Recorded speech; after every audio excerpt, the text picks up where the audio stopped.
So Namaskaram dear students, in this session we are going to discuss about aggregation, set off and carry forward of losses. So aggregation of income and set off and carry forward of losses, this is the chapter's name. So there are obviously two parts, part A aggregation of income and part B is set off and carry forward. We will talk about set off and carry forward a bit later. Let us revise what we have discussed so far in aggregation of income. Aggregation of income is anti-black money section provision. So what do you mean by anti-black money? So when you are earning a black money, stage one or step one, please understand, is to earn black money. If department captures you while earning black money, they will apply clubbing of income chapter. Okay. If they capture in stage one, in stage one, they did not capture you. You have earned the black money by doing the cash transaction or by doing the hidden transaction, by doing illegal transaction, and you have stored this black money with you. Okay. And this is your balance sheet. There are some assets, there are some liabilities. Obviously, the assets which are generated out of black money, like cash, unrecorded cash, that's the way you see in movies, they will be having lakhs and crores of rupees cash in their home. Obviously, that cash will not be recorded in the books of accounts. If they have jewelry in house, that jewelry will not be recorded in the books of accounts. So cash not recorded, jewelry not recorded. They will have land and buildings on their name, but that land and building will not be recorded. Okay. To convert cash into bank, they will try to show loan entry in books of account. That is also taxable as income. Okay. To show it as an equity share capital, sometimes they may show it as an equity share capital. That provision we have already discussed in PGBP, IFOS. When I was giving you reference of Lovely Export Private Limited, read with section 56 subsection 2 clause 7b. This we have already discussed, that if a closely held company issues shares beyond fair market value, then whatever excess is earned by the closely held company will be considered as the income of the company and that will be taxed. So my dear friends, what I'm trying to say, either you will have black money with you, or you will convert the black money into asset, or you will convert the black money into liability to show it in your books of accounts, or you will just keep black money as it is in your house. In all the cases, whenever department conducts a search and survey proceedings, through some inquiry, they come to know about that you are having a lot of unrecorded, unaccounted assets. They can capture you and they will take the tax from you under the provisions of aggregation of income, which definitely are anti-black money provisions. Okay, a series of anti-black money provisions.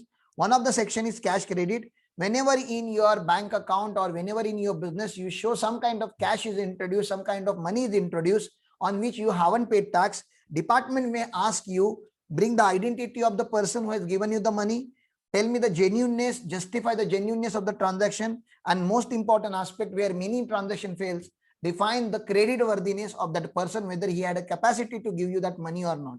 A very simple example, just now Vijay was saying, so my father had given me some kind of jewelry, and Vijay knows very well that if father has given the jewelry to him, it is not taxable as a gift in his hand, because it is a gift received from the father. Now, if tomorrow he becomes professional and he starts his own firm, his own business, and he wants a capital, so he is asking his father to give 10 crore rupees. Imagine his father has given him 10 crore rupees. Now Vijay has to identify his father. He has to give the identification of the father that he is genuinely my father. This is the PAN card, this is the Aadhaar card, these are our other documents that you have to show. Genuineness, why your father have given you gift of 10 crore rupees? You will say, to start a business, obviously father had a money, I did not had a money, so I had to take it from father to initiate my business. Okay, genuineness can be defined. Now credit worthiness, whether your father had 10 crore on in his lifetime or not, how he has managed to get this 10 crore, and in that question, then it may become a very risky area. Please understand, my dear friends, your father is simply accountant in one firm. He's working at a salary of 10 to 15,000 per month. If he's having a business, but his annual income is only 3 to 5 lakh rupees, that kind of person cannot have this kind of money. Obviously, this is a black money, either earned by you or your parents. Somebody in your family has earned this black money, and then department will take tax under section 68. When I say department will take tax under section 68, they don't take tax at the rate of 5 like up to 2.5 lakh, nil 2.5 lakh to 5 lakh 5%. No, no, no. Section 115 BBE will be attracted. 115 BBE, a very, very dangerous section where the highest tax rate is there. 60% is the base income tax rate. So tomorrow, if department finds you with 100 crore rupees of black money, 100 crore into 60 crore, 100 crore into 60 crore will be your, please understand my dear friend, income tax. On this 60 crore, you have to charge another 25%. On the 60 crore, you have to add 25% as a surcharge. And then whatever number comes on that number, you have to add, on that number, you have to add 4% cess. You have to add 4% cess. So in effect, you have to pay 78% of tax. So 100 crore was found. You have to pay 78 crore, my dear friends. 78 crore as the income tax. Sir, okay, no, still 22 crore is left with us. No, mad, 22 crore will also be taken from you in form of penalties and interest. So how much is the penalty? Penalty under this section. First of all, sir, will I get any deduction under any head? To earn this black money, I have spent some money. No deduction will be available under any head of income. So out of this black money, I invested into life insurance policy, fixed deposits. Will I get chapter 6A deduction, 80D deduction? Definitely no. So I have two black business. Okay. Black business one, black business one, black business two. In black business two, I have 100 crore rupees income, but black business one, I have 70 crore losses. So can I set off? Definitely no. No carry forward, no set off of these losses. So can I take a basic exemption limit benefit? Definitely no, because you are having a 78% flat rate. So will it be only 78%? No, my dear friend. It won't be only 78%. From the 78% under section 271 AAC, under section 271 AAC, they will charge, my dear friend, they will charge penalty at the rate of 10%. Penalty at the rate of 10% will be charged on the tax amount. So 78 crore multiplied by 10%, 7.8 crore penalty will be there. And then there are imprisonment provisions. If the evasion was up to 25 lakh, then there is a maximum 2 years jail.